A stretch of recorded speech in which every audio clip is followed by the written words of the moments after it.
dekrétu.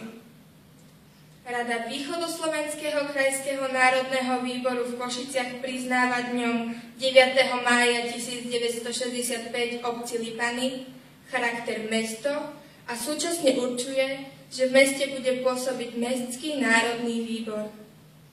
Počet obyvateľov mesta v roku 1965 bol 2794 obyvateľov.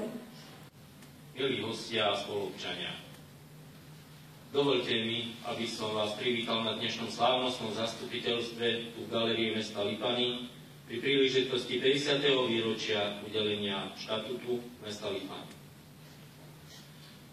Jubileum či výročie je vždy dôvodom na oslavu, na slávnostnú chvíľu na zastavenie sa a zamyslenie i bilanciu. Ale hlavne poďakovanie a premýšľanie o budúcnosti. Je to sviatok, kedy si máme alebo môžeme uvedomiť spolupatričnosť miestu, kde žijeme, miestu, ktoré sme zdedili a ktoré odkážeme budúcim generáciám. Ja viem, že to nebolo a nie je jednoduché. A možno aj práve preto sme sa rozhodli, že vás alebo najbližších príbuzných, ktorí toto mesto viedli, pozveme a aspoň symbolicky, ale s patričnou úctou vám poďakujeme. Škoda, že niektorým už nemôžeme ďakovať osobne, ale taký je život, ktorý všetci žijeme. Jubilov zaželal do ďalšej budúcnosti všetko najlepšie. Dajme mu, čo mu patrí, čo si zaslúži. Pracujme a zveľaďujme ho, ono nám to mnohokrát vráti. Nech sa stále rozvíja a napreduje. Prajem ti, mesto naše, veľa zdravých a usmiatých občanov. Nech si tým pokojným miestom pre život, ktoré s radosťou považujeme za svoj domov. Vám všetkým a vašim blízkym, príbuzným, známym a priateľom prajem pevné zdravie. A tak ako aj mestu, prajem vám do budúcnosti všetko najlepšie. Majte vždy dôvod byť usmiatý a šťastný. Veď máme ešte len 50. Ďakujem.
Aby sme si tú okrúhlu 50-ku nášho mesta aj takýmto spôsobom sprítomnili, aby sme tak spoločne zaželali mestu, teda aj nám, naozaj všetko dobré a veľa síl do ďalších 50 a ďalších 50 rokov.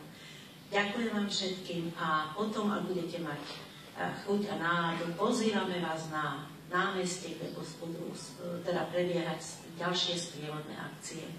Nech sa páči.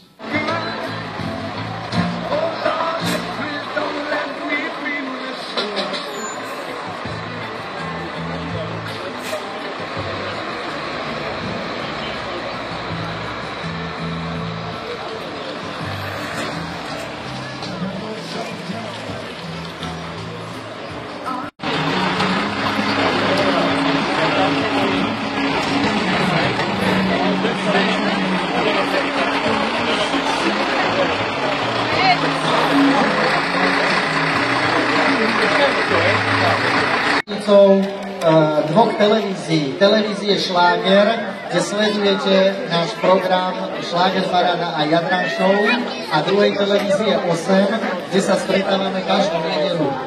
Veľa divákov a poslucháčov aj z Lipiany volá,